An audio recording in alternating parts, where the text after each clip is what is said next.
আমাদের বাড়িতে এক ছেলে লজিং থাকে, তাকে দিয়ে যদি আমরা আমাদের সংসারের টুকটাক কাজ করাই, এতে তার কোনো হক লঙ্ঘন হবে কিনা?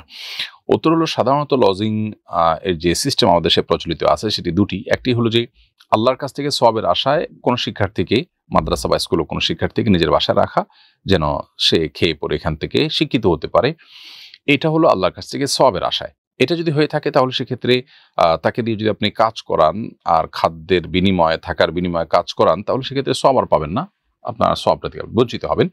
আর যদি এত ঠুনকো বা হালকা পাতলা কাজ হয় যেটা আসলে সচরাচর পারিশ্রমিক হিসেবে দেখা হয় না, বরং খুবই হালকা পাতলা এবং সেটাকে সেও বা যে কোনো মানুষ থাকলেই সেটাকে করত, এরকম যদি মনে হয় এবং এটাকে পারিশ্রমিকের মধ্যে ফেলা না যায় বা সচরাচর অন্য সবাই করে টুকটাক কাজ, এরকম যদি হয়, তাহলে সেক্ষেত্রে সেটি আপনার সওয়াবে কোনো প্রকার ব্যাঘাত সৃষ্টি করবে না ইনশাআল্লাহ তাআলা। আর যদি লজিং এর দ্বিতীয় সিস্টেম হয়ে থাকে, অর্থাৎ সে আপনার সন্তানদেরকে পড়াবে, তার বিনিময়ে আপনি তাকে থাকতে দিবেন এবং তার খাবারের ব্যবস্থা করবেন, তাহলে সেক্ষেত্রে তার বিনিময় তো পরিষ্কার।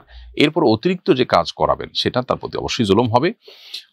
যদি সেটা যথাযথ আপনার সমাজে যে প্রচলন আছে তার বাইরে হয়, আপনি তার উপরে কাজ চাপিয়ে দেন, তাহলে সেটি অবশ্যই অন্যায় হবে।